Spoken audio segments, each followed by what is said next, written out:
খাওয়া দাওয়া, প্রেম, ভালোবাসা, ঘোরাফেরা, আদান প্রদান সব হবে আজকের ব্লগটিতে। সো মিস করা যাবে না।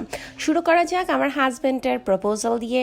সে আমাকে কিভাবে রাস্তাঘাটে এদিকে ওদিকে আমাকে ফুল দেখলেই কিনে এরকম নিউজের মধ্যে যে সে আমাকে প্রপোজ করা শুরু করে দেয়।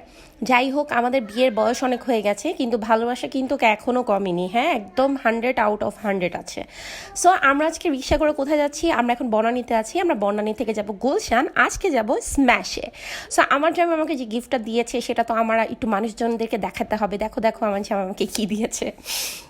সো যাই হোক, আমরা স্ম্যাশে চলে আসছি। চলে আসার পরে তো আমার হাজব্যান্ড স্ম্যাশে যে পুরাই মানে হতবাক, কোনটা রেখে কোনটা নিবে, কোনটা খাবে না, সে পুরা কনফিউজ। কারণ আমার হাজব্যান্ড হচ্ছে অনেক বড় ধরনের বার্গার লাভার। আমি পিৎজা লাভার ছিলাম, বাট ওনার সাথে বিয়ে হওয়ার পর আমিও বার্গার লাভার হয়ে গেছি, কিছু করার নাই। সো যাই হোক, আমি নিয়েছি একদম আমার মতো সুইট সল্টি মেল্টি টাইপের হচ্ছে একদম স্ম্যাশ অ্যান্ড মেল্ট। আর আমার হাজব্যান্ড হচ্ছে দেখতেও মনস্টার, খায়ও মনস্টারের মতো। সো আমার হাজব্যান্ড নিয়েছে এখান থেকে একদম পপুলার একটা বার্গার, সেটা হচ্ছে বার্গার মনস্টার। সো মনস্টার বার্গারটা অনেক হ্যাভি প্যাটি এখানে ইউজ করা হয়েছে। 3টা প্যাটি দিয়েছিল ওরাই স্ম্যাশ করা, আর বেকন দিয়েছিল প্রায় 4টার মতো। অনেক বড় বড় বেকন ছিল, অনেক চিজ ছিল। যাই হোক, বার্গারটা আসার পরে তোমাদেরকে বার্গারের ডেসক্রিপশন আমি দিচ্ছি, এটা টেস্ট কেমন ছিল, কেমন খেতে ছিল। বাট আমি আমার জন্য অর্ডার করেছি স্ম্যাশ অ্যান্ড মেল্ট, আমার হাজব্যান্ডের জন্য অর্ডার করেছি মনস্টার বার্গার। আমার হাজব্যান্ড না, আসলে এটা হচ্ছে আমার মনস্টার, সো এই জন্য খাচ্ছেও মনস্টার। সো যাই হোক, অর্ডার করার পরে আমি অনেকক্ষণ আমার হাজব্যান্ডের সাথে কথা বলছিলাম। কথা বলতে বলতে তো তার আর তর সইছে না। সে আমাকে বারবার জিজ্ঞাসা করতেছে কতক্ষণ হয়ে গেছে, কখন আসবে খাবার, কখন খাবো আমি। আমি তো খুব ক্ষুধার্ত, আমি তোমাকে নিয়ে অনেক ঘুরেছি, আজকে আমার অনেক ক্ষুধা লেগেছে।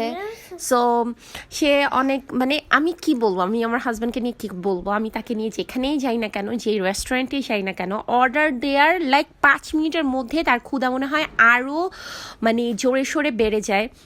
সে খুব কনফিউজ হয়ে যায়, সে খুব স্যাড হয়ে যায় যে কেন এখনও খাবার আসতেছে না। আর এটা হচ্ছে সবার সাথেই ঘটে। তো যাই হোক, এখানে আমার হাজব্যান্ড তার দুঃখের কাহিনী বলতেছে, আর আমি বসে বসে একটু পোস্ট নিচ্ছিলাম, একটু এদিক সেদিক তাকাচ্ছিলাম, একটু রিলস নিচ্ছিলাম। কজ উইকলি চ্যালেঞ্জ পুরো করার জন্য তো অনেক রিলসের প্রয়োজন হয়। সো একটু রিলস নিচ্ছিলাম, একটু ঢং করছিলাম, আর আমার হাজব্যান্ডকে দেখাচ্ছিলাম। কিন্তু সে তো সবসময় ওই যে তার আমার দ্বিতীয় সতীন, তার ফোন, সেটা নিয়ে সে সবসময় বিজি থাকে। সো সে তার মতো বিজি থাকে, আমি আমার মতো আমার কাজ চালিয়ে যাই। একবার পায়ের শ্যুট নেই তো একবার হাতের, একবার মুখের তো একবার মাথার, মানে খুঁজে পাই না। আজেরা বসে থাকলে মানুষ যা করে আর কি। তো হাজব্যান্ডকে বললাম যে তুমিও কিছু পোস্ট দাও, আমি তোমার 2-3টা ছবি টবি তুলি। সো সে রাজি হয়ে একবার এমন করছে তো একবার অমন করছে, একবার অ্যাটিটিউড নিচ্ছে তো একবার সোয়াগওয়ালা মুড নিচ্ছে, একবার সুইটওয়ালা মুড নিচ্ছে। তারপর সে বুঝতে পারলো ফাইনালি যে আমি তার ভিডিও করছি, তার পিকচার্স নিচ্ছি না। সো সো সো আমাদের খাবার চলে আসছে। This is the monster burger from my monster. So আমার হাজব্যান্ড তো look at that burger man, মানে জাস্ট ওদের এই বেকন দেওয়ার সিস্টেমটা আমার খুব জোস লাগছে। মনে হচ্ছিল কি যে এই বার্গারটা একটা মনস্টার আর বেকনগুলো হচ্ছে ওর টাং। একদম মনে হচ্ছে না যে মনস্টার বার্গারটা তার টাং বের করে রাখছে আমাদেরকে উল্টা খেয়ে ফেলার জন্য। সো যাই হোক, আমার কাছে তো আমার হাজব্যান্ডের বার্গারটা দেখে অনেক ভালো লাগছে, আর নিজেরটা দেখে তো I was inside melt already, কাজ আমার দেখেই তো আমি গলে গেছি আমার বার্গারটা। সো যাই হোক, আমি এটা অনেক রিভিউজ দেখে আসছি, অনেকের অনেক কমেন্টস দেখে রিভিউজ দেখে তারপরে এখানে আসছি। যখন আমার হাজব্যান্ড এই মানে বার্গারের এই চিজগুলো ঢালার জন্য যখন উপরের কাভারটা উঠালো, অ্যান্ড আই ওয়াজ শকড কি মেল্ট হয়ে চিজগুলো পড়ছিল। এত কিউট লাগছিল, এত লোভনীয় লাগছিল, এত সুন্দর স্মেল আসছিল, আমি তোমাদেরকে আর কি বলবো। বাট ট্রাস্ট মি, এটা খাওয়ার সময় পুরা ম্যাসি হয়ে গিয়েছিল।